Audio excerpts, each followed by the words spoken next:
नमस्ते। Solid facts with Hemant करते हुए आप सबका स्वागत। जैसा आप देख रहे हैं, हेमंत सर हमारे साथ मौजूद हैं। बहुत स्वागत है सर आपका। सर, इस समय जिस तरीके से अमेरिका के साथ टैरिफ का विवाद चल रहा है, ट्रेड डील की बातचीत चल रही है, बहुत कुछ चल रहा है इस समय भारत के साथ। भारत के कितना हित में है कितना नहीं, वो तो बात की बात है, वो तो भविष्य की गर्त में है अभी। लेकिन फिलहाल एक बड़ी खबर ये आ रही है कि एनएसए अजीत डोभाल जो है वो रूस पहुंचे हुए हैं, रूस के दौरे पर गए। और अब वित्त मंत्री जयशंकर जो है, विदेश मंत्री जयशंकर के जाने की सूचना भी आ रही है। उधर मोदी जी का ट्वीट आ रहा है। सर, अमेरिका के साथ हमारा क्या नुकसान होगा व्यापार बंद करके, टैरिफ से, ये सब कुछ, और क्या इनकी भरपाई चीन और रूस जैसे देश कर पाएंगे कि नहीं कर पाएंगे, इस सवाल पर मैं बाद में आऊंगा। मेरा पहला सवाल सर सीधे सीधे ये है कि जब ये पूरी मार चल रही है, टैरिफ्स से लेकर के ट्रेड तक की मार पड़ रही है भारत के ऊपर, इस बीच में एनएसए अजीत डोभाल जो है ये रूस क्या करने गए हैं? क्या अब इनके कंधों पर ही ट्रेड की जिम्मेदारी भी हो गई है? क्योंकि हमारे देश में विदेश मंत्री हैं, वित्त मंत्री हैं, इसके अलावा तमाम और अलग अलग मंत्री हैं जो सब कुछ संभाल रहे हैं। इन सबको दरकिनार करके आखिर ये ट्रेड डील के बीच में एनएसए अजीत डोभाल वहां क्या करने गए? पहला सवाल तो मेरा ये है। दूसरा, एक चीज और है कि क्या जो अमेरिका में इनके ऊपर वारंट है, इस वारंट से शेल्टर का जुगाड़ करने के लिए गए हैं? ट्रेड सिर्फ बहाना है? राम प्रकाश जी नमस्कार, आपको सारे दर्शक साथियों को भी। देखिए, जो कुछ ये अंतर्राष्ट्रीय पटल पे आप देख रहे हैं, जहां तक एनएसए के रशिया जाने का सवाल है, आपको पता है कि जो अपने व्लादिमीर पुतिन है वो इस साल के आखिरी सप्ताह में भारत की यात्रा पे आएंगे। और जो भारत रशिया का जो शिखर सम्मेलन होता है वार्षिक, वो उसका प्रिल्यूड है, उसका एक जो होता है ना ग्राउंड वर्क तैयार करने के लिए गए। लेकिन ये सही बात है जो आपने कहा कि इसका जो परिप्रेक्ष्य है, जो रेफरेंस है, वो आज के समय में बड़ा इंपॉर्टेंट है। और वो इंपॉर्टेंट क्यों है? जिस तरीके से भारत और अमेरिका के पेच फंसे हुए हैं, जैसे यूक्रेन को लेकर के अमेरिका और रशिया के पेच फंसे हुए हैं, टेरिफ वार को लेकर के चाइना और अमेरिका का जिस तरीके का लुका छिपी का खेल चलता है, उसमें बेसिकली एक चीज तो बड़ी स्पष्ट हो गई है कि अमेरिका अब भारत को, जो कल तक स्ट्रेटेजिक पार्टनर था, सामरिक सहयोगी था, आज की तारीख में जो ट्रंप की भाषा और भाव भंगिमा और उनके एक्शन, अगर इन तीनों को देखो आप, तो वो सहयोगी के नहीं, वो एडवर्सरी के हैं, वो शत्रु राष्ट्र के। और उसका उदाहरण केवल इतने से मान लीजिए आप कि जो 50% भारत के ऊपर टैरिफ लगा है, अभी तो और लगाने की बात कर रहे हैं। 50% टैरिफ पूरी दुनिया में अमेरिका ने किसी पे लगाया, इंक्लूडिंग सीरिया। तो जो कल तक स्ट्रेटेजिक पार्टनर भारत था, आज एक तरीके से वो ट्रंप का पर्सनली स्ट्रेटेजिक, एक तरीके से फो के तौर पर, एक शत्रु के तौर पर, और युद्ध एक तरीके से छेड़ रखा भारत के खिलाफ, आर्थिक युद्ध। ऐसे में जो ये गए हैं बेसिकली, ये उसका जो ग्राउंड वर्क है वो तैयार करने गए हैं, नंबर एक। और आज की तारीख में आपने एक लगातार चर्चा देखी होगी, आरआईसी, रशिया इंडो चाइना, जो तीन त्रिकोणीय जो एक ये था सहयोग, उसको दोबारा से बहाल करने की कोशिश हो रही है। क्यों? अमेरिका के साथ कल तक आप अब की बार ट्रंप सरकार करते थे, हाउडी मोदी करते थे, बाई फ्रेंड करते थे, और उसके बाद जिन परिस्थितियों में पहुंचे आप, उसका सीधा साधा मतलब ये समझ लीजिए कि ट्रंप जिस तरीके का व्यक्ति है, अस्थिर चित्त का है, जिस तरीके की जो चीजें करता है, वो विशुद्ध व्यापारी, उसने हमारी कमजोरी भांप ली कहीं ना कहीं, कि हम उसके सामने सरेंडर कर चुके हैं, और उसने हमारी आर्म ट्विस्टिंग करनी शुरू कर दी, अपनी शर्तों पर चीजें करना चाहता है। इसलिए मोदी को लगा, बेसिकली क्या था, भारत और रशिया के बीच में ऐसी चीज कभी नहीं थी कि जो हम आपस में खुल के कोई भी बात ना कर सके। ये जो जयशंकर और मोदी की जो ऑप्टिक्स और थिएट्रिक्स की विदेश नीति है, 11 साल से जो चल रही है मोदी की, और 7 साल से जो अपने जयशंकर, इन्होंने बेसिकली जो हमारे जो पारंपरिक एलाइज थे, उनको कहीं ना कहीं खफा किया है, और नए के चक्कर में उनको भी पीछे छोड़ दिया। और मोदी का जो चाइना प्रेम है वो सारी दुनिया को पता है, कि जिस तरीके से 2014 में प्रधानमंत्री बने, और आप हैरान रह जाएंगे, फर्स्ट टर्म के अंदर मोदी की शी जिनपिंग से 18 मुलाकातें हुई, 18 मुलाकात। और 18 के बाद 18 तक, ये 18 मुलाकातें हुई 2014 से 18 के बीच में, और 5 बार वो चाइना गए। भारत के इतिहास में कोई व्यक्ति इतनी बार कोई प्रधानमंत्री नहीं गया। और 18 के बाद जब डोकलम और वो सारी चीजें हुई, उसके बाद आप 31 अगस्त को इस महीने जाएंगे। तो बेसिकली क्या है कि पूरे वर्ल्ड लीडर्स ने, एक तो मोदी का जो विदेश नीति के प्रति जो सीरियसनेस है वो पूरी दुनिया ने देखी, कि वो कोई, किसी चीज से उनको कोई मतलब नहीं, ना उनको कोई समझ है, ना कोई द्विपक्षीय मुद्दों की वो है, उनको केवल अपने फोटो खिंचवा करके अपनी एल्बम मजबूत करनी, ये सबने देख लिया। इसका खामियाजा क्या हुआ कि जो हमारे पारंपरिक एलाइज थे तमाम दुनिया भर में, चाहे यूरोपियन यूनियन था, चाहे रशिया था, उनके साथ हमारा कभी भी जो था ना, एक आपसी सहयोगी का रिश्ता था। इस तरीके का सो कॉल्ड कंपिटिटर वाला रिश्ता, या जो जो आज ट्रंप कर रहे हैं, वो रिश्ता कभी नहीं था। और ऐतिहासिक तौर पे देखेंगे 47 से लेकर के और 2014 तक भारत एक तरीके से गुटनिरपेक्ष टाइप की चीज रही। हालांकि गुटनिरपेक्ष आंदोलन खत्म हो गया सच, लेकिन भारत कभी भी ना रशिया के पाले में उस तरीके से घोषित तौर पर, और ना अमेरिका के पाले में। एक मध्य मार्ग था, एक बैलेंस था। मोदी ने आते ही क्या किया कि अमेरिका के चक्कर में वहां पर उन्होंने सारे के सारे ही put all his eggs in the single basket, that is America and its alliance.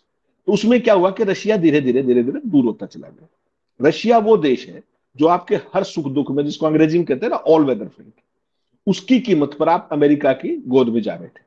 तो जो अपने क्या नाम है, जो रशियन प्रेसिडेंट है, वो कोई ना समझ नहीं है। वो उनको स्ट्रेटेजिक इश्यूज की भी समझ है, इंटरनेशनल अफेयर्स की भी समझ है, उनको सारी चीज समझ है। उन्होंने क्या किया, जिस तरह की वर्ल्ड ऑर्डर में चेंज हुआ, तो उसमें चाइना भी एक बहुत जबरदस्त कंपटीटर बन के आया अमेरिका का, अपने एक आर्थिक तौर पर भी, सामरिक तौर पर भी, ओवरऑल वर्ल्ड ऑर्डर कहते हैं।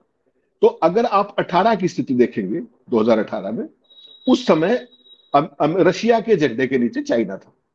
आज की तारीख में जब यूक्रेन के साथ युद्ध हुआ, जो परिस्थितियां बदली, अब कहीं ना कहीं रशिया का वो माइट नहीं रहा, और चाइना के झंडे के नीचे रशिया खड़ा हुआ, एक तरीके से इनडायरेक्टली। वो दोनों समझो एक है।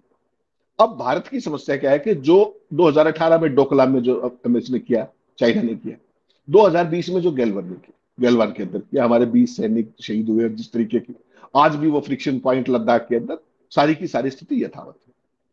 अब समस्या क्या है राम प्रकाश जी, कि अमेरिका के रहे नहीं, यूरोप के रहे नहीं, और ऑपरेशन सिंदूर ने इंटरनेशनली आपकी सारी की सारी विदेश नीति, जो आपने सत्यानाश किया है 11 साल में, उसको एक्सपोज करके रख दिया, आपकी फॉल्ट लाइन्स को।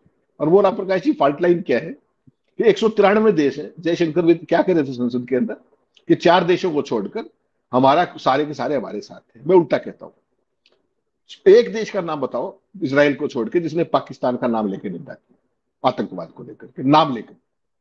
इसका मतलब क्या हुआ कि इंटरनेशनली आप कंप्लीटली आइसोलेट हो गए इस ऑप्टिक्स, थिएट्रिक्स और नोटंकी जो 11 साल से चला रहे उसके चक्कर में।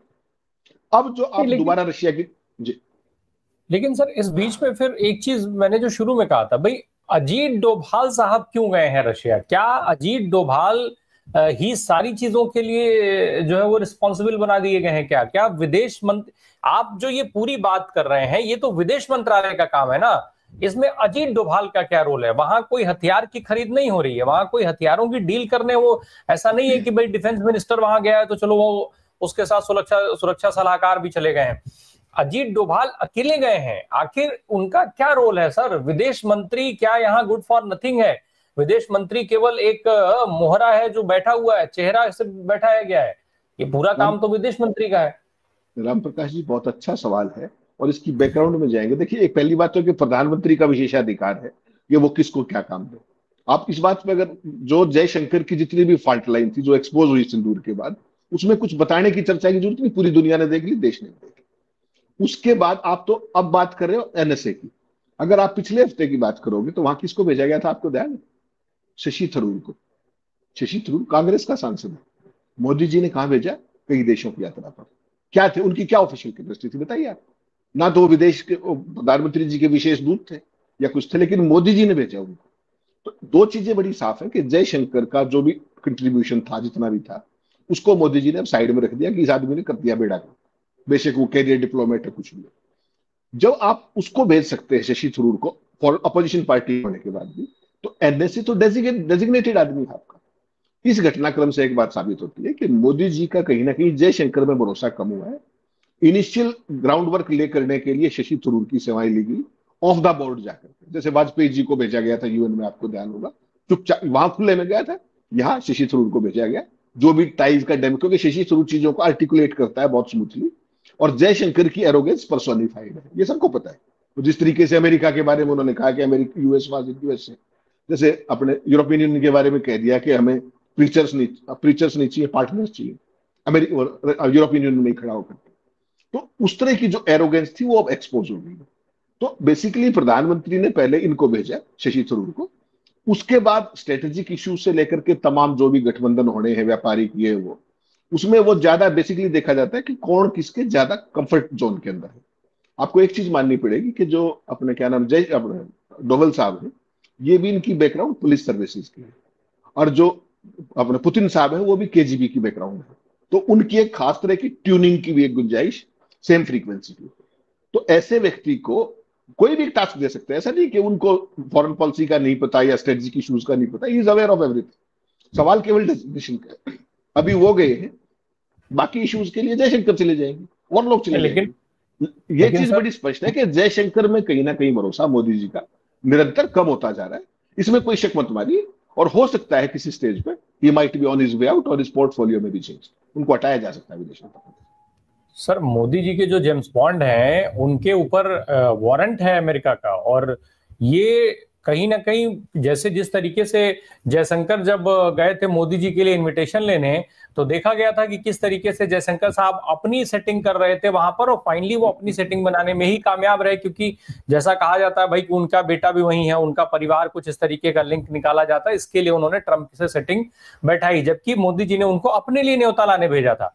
तो ऐसे ही कहीं उनके जेम्स बॉन्ड भी अपने लिए शेल्टर बना करके चले आए, और यहाँ आकर के फिर जो है वही ठेंगा दिखा दें कि नहीं नहीं वहां तो मामला बना नहीं, लेकिन अपना जुगाड़ करके चले आएंगे। भाई वारंट है, बचना तो है ही, जुगाड़ तो करना ही है कि अगर भारत में घेरे गए या उठाने की कोशिश हुई तो कम से कम रशिया भाग जाएंगे। नहीं नहीं राम प्रकाश जी, ऐसी कोई स्थिति फिलहाल के लिए नहीं है।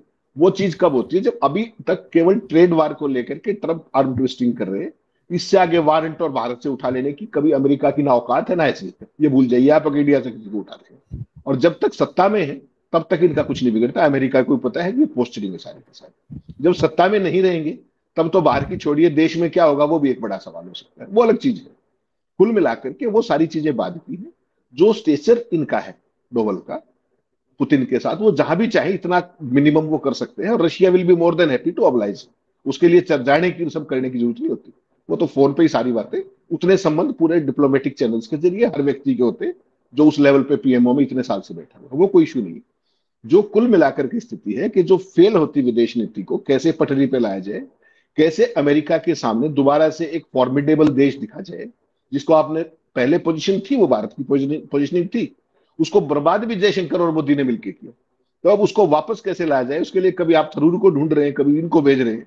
तो कुल मिला के इतनी सी बात है। ये वारंट वूरंट तो तब की चीजें हैं जब बिल्कुल शत्रुता भाव पे आ जाए।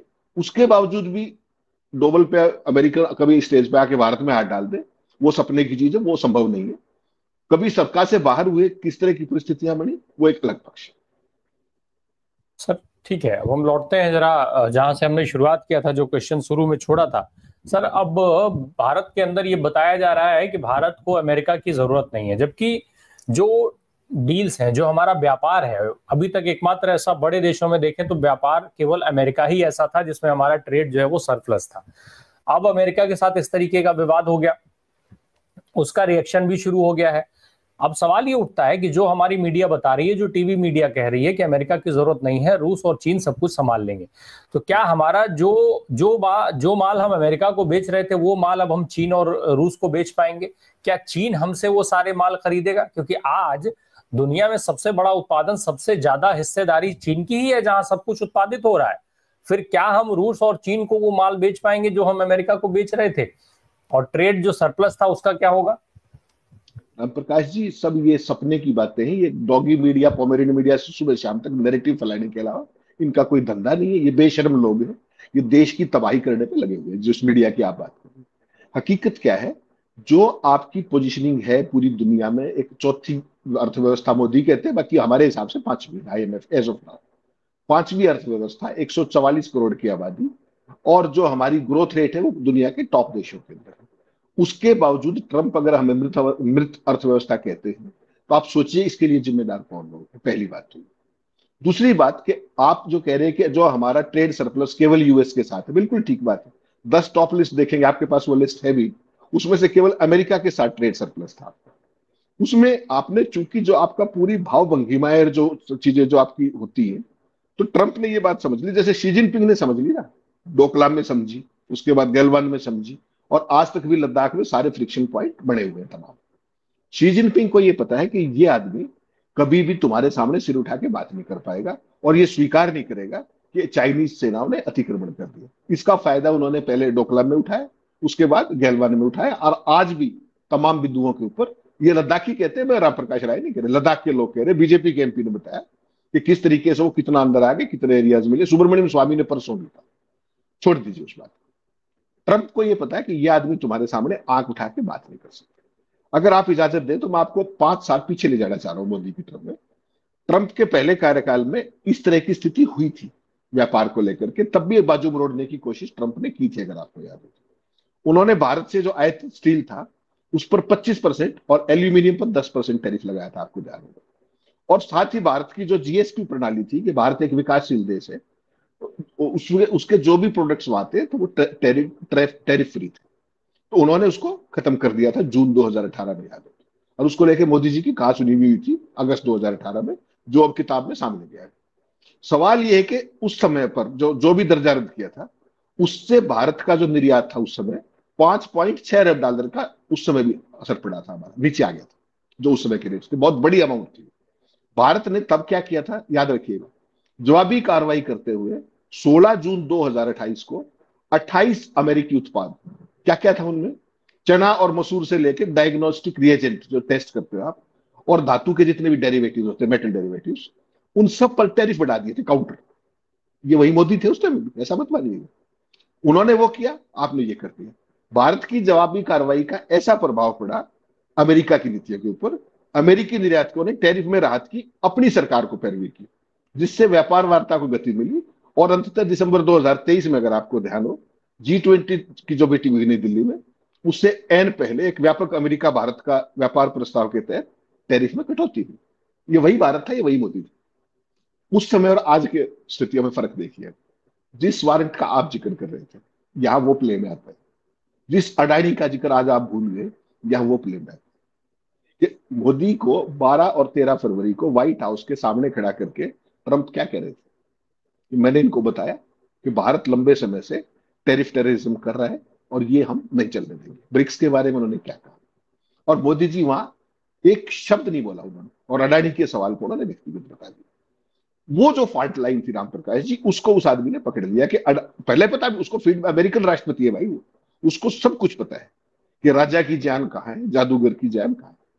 अडानी वाला मामला जो है वो, प्लस जो कनाडा भारत के संबंधों में जो वो सारे कागजात और जो दस्तावेजी सबूत, वो आतंकी को मारने वाले मामले में, वो सारे उसके पास है। प्लस नेतन्याहू ने जिस तरीके का ब्रीफ किया है उनको तमाम मुद्दों के ऊपर, वो सारी आज मोदी की दुखती रही। वरना आप बताइए कि 2018-19 में जो मोदी काउंटर कर सकते थे, आज उनकी जुबान नहीं निकली ट्रंप को लेकर। आप 17 जून की बात याद रखिए, बहुत ब्रीफ में। 17 जून को मोदी कहां थे, G7 में कनाडा में। ट्रंप की उनकी मुलाकात होनी थी, लेकिन ट्रंप बीच में चले गए। वो जो इसराइल की ईरान का झगड़ा था, 35 मिनट फोन पर ट्रंप ने बात। उस दिन से शुरुआत हुई भारत और अमेरिका के जो आज दौर जहां तक पहुंचे। क्या बातचीत हुई। और आपने, मोदी की तो हिम्मत नहीं मोदी ट्रंप का नाम ले दे, जयशंकर की हिम्मत नहीं ट्रंप का नाम ले दे, सिंबॉलिकली बात करते। एक जो वीडियो जारी करवाया किसका, फॉरेन सेक्रेटरी का, हिंदी में। और उसमें क्या हुआ, उसने कहा कि भारत और पाकिस्तान, मोदी ने बताया ट्रंप को दो टूक शब्दों में, शब्द सुनिएगा उसका। एक मैंने वीडियो भेजा, अगर आप उचित समझे तो उसको चला लीजिएगा देख के, कॉपीराइट का इशू ना हो तो।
उसके अंदर बेसिकली क्या कहा उन्होंने कि मोदी ने दो टूक बताया कि भारत और पाकिस्तान का सीज फायर पाकिस्तान के डीजीएमओ के उस पर हुआ, प्लस हम तीसरे देश की मध्यस्थता स्वीकार नहीं करेंगे। ये अब बात जो है ये आज ब्लूमबर्ग ने बता भी दी, ये पूरी की पूरी स्टोरी। तो वो शुरुआत थी। उसके बाद आप देखिए संसद के अंदर किस तरीके का बड़ा लंबा चौड़ी चर्चा हुई ऑपरेशन सिंदूर के ऊपर, तमाम सवाल उठे, मोदी जी ने कोई जवाब दिया क्या? और ट्रंप की जो भारत के प्रति जो भाषा है वो आप सोचिए 71 के बाद 1971 में निक्सन ने जो कुछ शब्द उस तरीके के आप मान सकते हो, 98 में जब अटल जी ने परमाणु परीक्षण किया था उस समय भी अमेरिका की ये भाषा नहीं थी। ये मोदी जी का कुल फलसफा है 11 सवा 11 साल के विदेश नीति का, कि जिस अमेरिका के जाके बार बार गोदी में बैठ रहे थे वो अमेरिका आज उनको किस तरीके से दिन रात day in and day out ना केवल नेम कॉलिंग कर रहा है बल्कि पर्सनली औकात बता रहा है। भारत के साथ ये कभी नहीं देखा गया होगा आपको। और उस तरह डेड अर्थव्यवस्था आप बता रहे हो, दुनिया की सबसे बढ़ती अर्थव्यवस्था, तेज बढ़ती अर्थव्यवस्था, इसका मतलब समझिए आप क्या है। मोदी भी तो बोल सकते हैं ना। ट्रंप ने यही भाषा पुतिन के बारे में बोली थी, क्या कहा था पुतिन ने? Mind your business. चाइना ने क्या कहा था? इन्होंने कहा कि हम आपके ऊपर टैरिफ लगाएंगे। चाइना ने कहा कि जिस लड़ाई में आना चाहो आपका स्वागत है, आर्थिक में आइए और दूसरी में आना, जिसमें आना आप आइए, वी विल टेक यू। क्या मोदी जी में हिम्मत है? हमारी ऐसी क्या कमजोरी है? ये वो कमजोरी है जो अडानी और जिसका जिक्र आपने, ये सारी चीजें, ये बेसिकली क्या है कि ये मोदी की वो फॉल्ट लाइन्स है जो इस देश को कहीं ना कहीं पुअर लाइट में पूरी दुनिया के सामने रख रही है। कल तक आप नमस्ते मोदी, नमस्ते ट्रंप और हाउडी मोदी और माय फ्रेंड डोनाल्ड, अब की बार ट्रंप सरकार कर रहे थे। आज वो आपके प्रति जो शब्द बरत रहा है, उसके बाद भी भगत सेना और वही लोग थे ये जो हवन करते थे ट्रंप की जीत के लिए। अब इनके मुंह से ट्रंप नहीं निकलता, अब ये शी जिनपिंग के पीछे चल पड़े। आप लिख लीजिए अपने राम प्रकाश जी, चाइना कभी आपका सगा नहीं हो सकता जो उसके मौजूदा हालात है। चाइना एक विस्तारवादी देश है। आप कह रहे कि जो व्यापार वहां कब होगा, क्या यहां हो जाएगा? जिस दिन से मोदी आए हैं सत्ता में, याद रखिएगा एक बात, मनमोहन सिंह जब गए थे तब हमारा चाइना को एक्सपोर्ट 14.5 अरब का था, आज 14.25 अरब का है। सोचिएगा इस बात को, 14.25 अरब का कम हुआ है आपका एक्सपोर्ट। आपका मेक इन इंडिया की ये हालत है। कभी भी आंकड़े झूठ नहीं बोलते। और जो आपका आयात था वो 46 से बढ़ करके 114 करोड़ हो गया, ये मत भूलिए। तो चाइना तो सारा सरप्लस आपके यहां धकेल रहा है। और नहीं, चाइना कर क्या रहा है सर? चाइना ने दिखावा तो शुरू कर दिया भाई, एक उन्होंने प्रेस रिलीज जारी कर दी, ये कर दिया भाई अमेरिका के अगेंस्ट है। तो चूंकि अमेरिका के अगेंस्ट जाना है तो उसके लिए वो थोड़ा बहुत आपके साथ दिखावा तो कर सकता है, लेकिन आपके साथ वो मजबूती से खड़ा हो जैसे कभी रशिया खड़ा हुआ करता था, या हो सकता है आगे फिर भी खड़ा हो। भाई अभी भी रशिया कभी विरोध नहीं कर रहा है आपका, वो खड़ा हो सकता है अगर उसके साथ संबंधों को मजबूत कर लिया जाए, वापस से रिगेन कर लिया जाए तो। लेकिन चीन पर ये उम्मीद आखिर कैसे कर रही है भारत सरकार? चीन तो मुझे लगता है कि शायद पाकिस्तान से भी बड़ा दुश्मन चीन है आज की तारीख में, क्योंकि जिस तरीके से खुल करके चीन ने पाकिस्तान की मदद की, अन्यथा की स्थिति में हम पाकिस्तान कहीं एक कदम भी रुकने ठहरने को स्थिति में नहीं है वो, और चीन उनकी मदद कर रहा है। दूसरा, जब चीन की नीति ही ऐसी है विस्तार वाली, तो वो तो फिर आपके साथ वो बार्गेनिंग करेगा, और फिर वो बार्गेनिंग करने के बाद आपको दबाने झुकाने की कोशिश करेगा, आपसे आपकी तमाम जमीनें मांगेगा जिसको लेकर के पुराने समय से विवाद है। ऐसी स्थिति में भारत सरकार के पास ऑप्शन क्या बचता है? राम प्रकाश जी, बिल्कुल सही कहा आपने। आज से ठीक 86 दिन पहले 7 मई से 10 मई का घटनाक्रम याद कीजिए। चाइना पाकिस्तान के साथ क्या कर रहा था? हमारा झगड़ा चल रहा है पाकिस्तान के साथ, और पहले घोषणा की कि हम चाइना के साथ हैं। रियल टाइम से लेकर के हर तरीके की मदद, जहाज, सैम मिसाइलें, सब कुछ। क्या उन्होंने दिया कि नहीं दिया? आज आप शी जिनपिंग के स्वागत की वेट कर रहे हैं। ये मोदी जी की नीतिगत नाकामी और चौतरफा विफलता का एक बहुत बड़ा जीवंत प्रमाण है। कल तक आप माई फ्रेंड डोनाल्ड करते फिरते थे, अब शी जिनपिंग के। आपको याद रखिएगा 15 दिन पहले क्या हुआ था। मोदी जी ब्राजील गए थे, चाइनीज राष्ट्रपति को भी जाना था। चाइनीज राष्ट्रपति ने क्या कह के, चाइनीज मीडिया में पता है क्या छपा था? कि ब्राजीलियन प्रेसिडेंट ने मोदी को डिनर के लिए बुलाया है, इसलिए शी जिनपिंग वहां नहीं जाएंगे। और कौन जाएगा? Chinese prime minister. याद रखिएगा इस बात को। ऑन रिकॉर्ड, चाइना के अंदर आपको पता है मीडिया सारा सरकारी होता है, वहां कोई इंडिपेंडेंट मीडिया नहीं होता। उसकी ये आधिकारिक तौर पर खबर थी कि शी जिनपिंग ने कहा कि मोदी को चूंकि प्रेसिडेंट वहां बुलाया है डिनर पे, इसलिए नहीं जाए। जो देश रियल टाइम में पाकिस्तान को सारे हथियार भारत के खिलाफ दे रहा है, ओपन पोस्चरिंग पाकिस्तान के साथ है। आज केवल आप इसलिए कि आपकी अमेरिका से बिगड़ गई, आप रशिया के थ्रू चाइना से फिर प्यार की फीलिंग बना रहे हैं। चाइना कभी भी आपका भरोसे का साथी नहीं हो सकता। एक याद रखिएगा इस बात को फॉर ऑल टाइम्स, ये जो कुछ है वो पोस्चरिंग है। उनको पता है शत्रु शत्रु दोस्त। भारत की अगर 6 महीने दोस्ती हो जाए, अच्छी बात है, कुछ न कुछ और डंप कर देंगे। हालत देखिए आप, चाइना ने भारत का साथ क्या क्या बंद कर दिया। स्पेशलाइज्ड जो मेन्योर होता है खाद, उसको भी बंद कर रखा है। जो रेयर अर्थ मटेरियल है, मैग्नेट और ये सारी चीजें प्लस सेमीकंडक्टर, भारत को बंद कर रखे हैं उन्होंने। और आप क्या कर रहे हैं, आप क्या बेचोगे उनको? सोचिएगा इस बात को। केवल और केवल जितनी आप पिंगे बढ़ाएंगे, आपकी इंटरनेशनल पोजीशनिंग कमजोर होगी, मजबूत नहीं होगी। रशिया के साथ दोस्ती की क्या बात है कि रशिया हमारा all time all weather friend है, नंबर एक। वो हमारे से एनिमिकल ना कभी थे ना हो सकते हैं। उनके साथ संबंधों का जो लेवल गिरा, वो इसलिए गिरा कि मोदी ट्रंप की गोदी में, कभी वहां दूसरों की गोदी में जाके बैठ गया अमेरिकी। ये प्रॉब्लम थी, सारे के सारे वेपन्स का उस तरीके से खरीदना फलाना करना अमेरिका से। तो ये जो चीज है, रशिया से दोस्ती ठीक है, लेकिन चाइना को ये पता है कि जब ये डोकलाम में कुछ नहीं बोलता, ये अपने लद्दाख में कुछ नहीं बोलता, Subramaniam Swamy day in and day out बताते हैं कि इनके क्या क्या है चाइना के पास, क्या क्या अमेरिका के पास है। उसके बावजूद भी विदेश नीति का जो आज पूरी दुनिया में आपका नाम लेने वाला नहीं है, आपको याद होना चाहिए कि गुटनिरपेक्ष में हमारी क्या पोजीशनिंग थी। तब तो हम दुनिया के ऑर्डर में कहीं खड़े नहीं थे, तब हम एक बहुत बड़ा ध्रुव होते थे। मोदी ने, वो कहते हैं ना खुदा ही मिला ना विसाले सनम, ना यहाँ के रहे ना वहां के हम। ये है मोदी जी की 11.25 साल की विदेश नीति। और आज इस दोहराए पर आकर के खड़े हो गए हो कि रशिया से दोस्ती के चक्कर में आपको चीन से भी तमाम चीजें करनी पड़ेंगी। और अमेरिका को आपने जिस तरीके का सरेंडर किया, आज पूरा देश उसको भुगत रहा है। हालत ये है कि हमारी जो इंटरनल जो हमारी देशी कंपनियां हैं सॉफ्टवेयर की, टीसीएस और ये, इसमें युवाओं के रोजगार जाने लगे। और मोदी क्या काम करे, जो देश एक प्रोग्रेसिव रास्ते पे था, आज सनातन कावड़ अब्दुल को टाइट करना, ये तो आपकी नीति है। ना कोई रिसर्च पे दिला लगाया, ना कोई मेक इन इंडिया का, सब कुछ देख लीजिए सामने। और जिनके साथ था उसको बर्बाद कर दिया आपने ऑप्टिक्स के चक्कर। यूरोपियन यूनियन आपसे भिड़ने के लिए तैयार है, अमेरिका आपसे भिड़ने के लिए तैयार है। माई फ्रेंड जिसको उठाए फिरते थे आप, क्या हुआ? ये है वो आपकी फेल्ड डिप्लोमेसी, जिसको आपको कहीं का नहीं छोड़ा। विदेश नीति जिस समय, जिस तरीके से इस समय जिस मोड़ पर खड़ी है आज की तारीख में, और जयशंकर साहब का जो हाल है वो सबको दिख रहा है। ऐसे में चीन के पीछे जाना, भाई रूस तो निश्चित तौर पे आपका दोस्त था, दोस्त है, और आगे भी अगर आप रीगेन कर लेंगे तो रहेगा ही। लेकिन चीन के पीछे जाना, चीन से उम्मीद करना, मुझे लगता है कि भारत सरकार एक बार फिर से जो है वो बड़ी गलती करती हुई दिख रही है, क्योंकि चीन किसी भी परिस्थिति में आपके साथ खड़ा होगा, इस बात पे बड़ा संदेह है, बड़ा क्वेश्चन मार्क है। बहुत बहुत धन्यवाद हेमंत सर से बात करने के लिए। Thank you so much.